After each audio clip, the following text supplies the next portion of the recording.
ఎన్నికల్లో బూతుల్లో వైసీపీ రౌడీలు గూండాలు బూత్ క్యాప్చరింగ్ చేస్తే ఆ జెండాని మడత పెట్టి కర్ర తీసుకొని ఎదుర్కొనేలాగా అందుకని జెండా సభ పెట్టాం.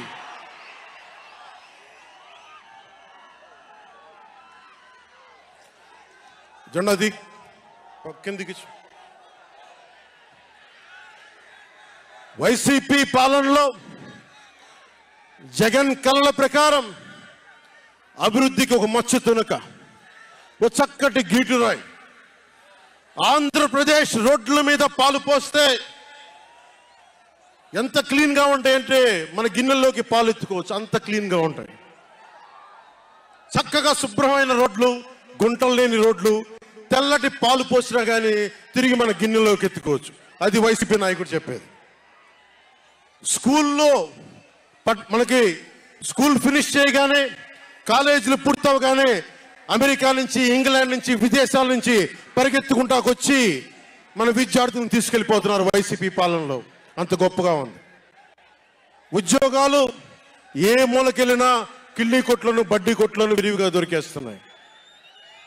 కత్తిపోట్లు, గాయాలు, మర్డర్లు సినిమాల్లో తప్ప పాపం మన వైసీపీ పాలనలో ఎక్కడ లేవు. పిల్లలు కూడా ఇది మర్డర్ అంటే ఏంటి, పుడుచుకోవడం అంటే ఏంటి అని చూస్తున్నారు.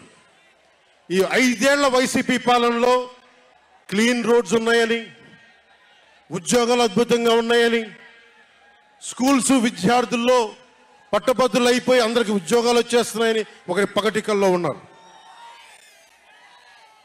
రోడ్ల మీద వెళ్ళాలంటే రోజులు అయిపోతా ఉన్నాయి.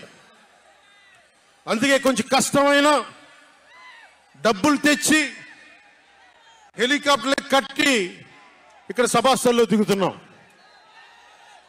ఓజీలో వచ్చే రెమ్యునరేషన్, ఓజీలో వచ్చే సినిమా డబ్బులు, కేజీ బియ్యం కూడా కొనకుండా హెలికాప్టర్లకి పెడతా ఉన్నాం.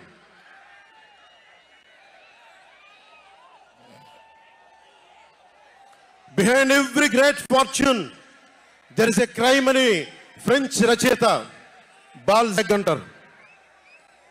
ఏ కష్టం చేయకుండా అర్ధాంతరం నడిమంత్రపు సిరి వచ్చినప్పుడు దాని వెనక ఒక నేరం ఉంటుంది.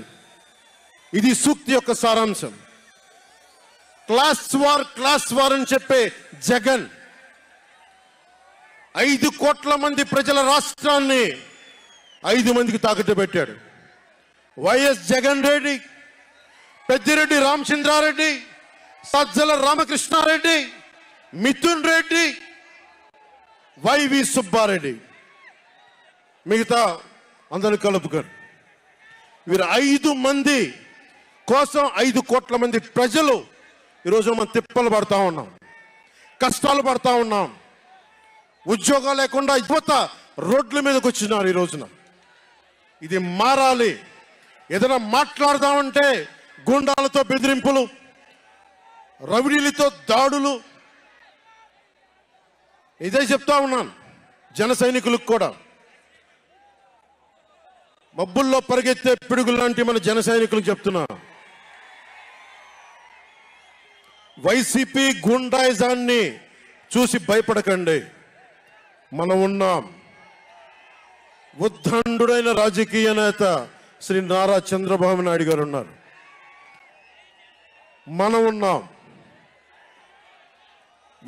ఈరోజు చెప్తా ఉన్నా, వచ్చే 45 రోజుల ఎన్నికల్లో వైసీపీ గుండాలకి, వైసీపీ క్రిమినల్స్ కి ఈ జెండా సభ నుంచి హెచ్చరిస్తున్నా.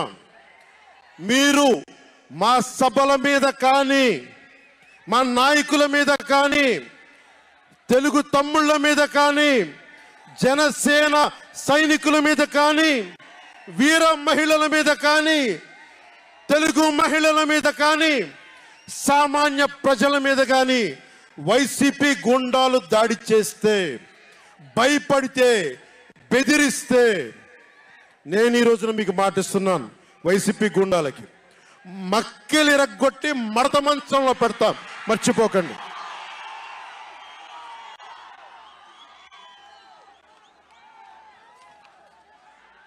5 మంది ఏ ఊళ్ళో అయినా సరే, ఉత్తరాంధ్రకి వెళ్ళు, పశ్చిమ గోదావరికి వెళ్ళు, తూర్పు గోదావరికి వెళ్ళు, రాయలసీమలోని అనంతపురం, కర్నూలు, ఏ జిల్లాకైనా వెళ్ళు, ఈ 5 మంది పంచాయతీలు చేస్తా ఉన్నారు. ఈ 5 మంది. మిగతా వారికి ఎవరికి అక్కడ రాష్ట్ర వనరుల మీద కానీ వేటి మీద కానీ ఆధిపత్యం లేదు, హక్కు లేదు. ప్రతి దానికి ఎవరు ఎంత కావాలి, ఎంత ఇవ్వాలి అనేది వీళ్ళు చెప్తారు. ఈ 5 మంది చెప్తారు. ఇది క్లాస్ వార్. జగన్ మాట్లాడితే ఒక్కడు అమ్మా నేను ఒక్కనేనమ్మా, అమ్మా నేను ఒక్కనేనమ్మా అని సాగు కొడతా ఉంటాడు. అరే ఉన్న నా ఒక్క ఎమ్మెల్యేని తీసుకెళ్ళిపోయిన నువ్వు ఒక్కడివా? నువ్వు డెమోక్రసీ నీడ్స్ ఎటర్నల్ విజిలెన్స్ అంటారు. ప్రజాస్వామ్యాన్ని కాపాడుకోవడానికి నిరంతర పహారా ఉండాలి. 2014 పార్టీ పెట్టినప్పటి నుంచి ఈ రోజు దాకా నేను చేస్తుంది ప్రజాస్వామ్యాన్ని కాపాడే ప్రయత్నాలే. అందుకని నేను తీసుకునే కొన్ని నిర్ణయాలు పార్టీ పరంగా ఉండవు, వ్యక్తిపరంగా ఉండవు, రాష్ట్ర ప్రయోజనాలకు ఉంటాయి, దేశ ప్రయోజనాలకు ఉంటాయి. అంతేకాని ఏ రోజున కూడా వ్యక్తి ప్రయోజనాలు ఆశించి నేను ఎప్పుడు రాజకీయం చేయాల. ప్రజాస్వామ్యాన్ని కాపాడటానికి రాజకీయం చేశాం. ప్రజాస్వామ్యాన్ని కాపాడటానికి పొత్తులు పెట్టుకున్నాం. డెమోక్రసీలో ఎప్పుడు కూడా ఒక డిసెంట్ ఉంటుంది, ఒక వ్యతిరేకత ఉంటుంది. కోఆపరేషన్ అండ్ కన్ఫ్రాంటేషన్, సహకారం, సంఘర్షణ రెండు పక్కపక్కన ఉంటాయి. సంఘర్షించాల్సిన పరిస్థితులు ఉంటాయి, సహకారం ఇవ్వాల్సిన పరిస్థితులు ఉంటాయి. ఇప్పుడు 2024కి సహకారం ఇవ్వాల్సిన పరిస్థితి. మనం సహకరిస్తుంటేనే, తెలుగుదేశం జనసేన సహకరించుకుంటేనే 5 కోట్ల మంది ప్రజల మనోభావాలు, వారి భవిష్యత్తు బంగారంలో ఉంటుంది. మనలో మనం కలహించుకుంటే మళ్ళీ ఈ దుర్మార్గుడు, దాసికుడు అయిన జగన్ మళ్ళీ వచ్చి ప్రజల్ని కంటకంగా మారతాడని చెప్పి తగ్గించుకొని మరి ప్రజల్ని గెలిపించడానికి మరి ఈ రోజున జనసేన నడుం కట్టింది. ప్రతి ఒక్కరిని ఓట్లకు తీసుకొచ్చే నాయకత్వం ఇంకా సిద్ధంగా ఉందా జనసేన పార్టీకి? మనందరం ఆలోచించుకోవాలి. అందుకనే అన్ని అర్థం చేసుకునే 24 స్థానాలు 3 పార్లమెంట్లో సిద్ధపడ్డాం. ప్రజల నాడి వాడి తెలియకుండా నాయకత్వాన్ని నడిపించగలమా?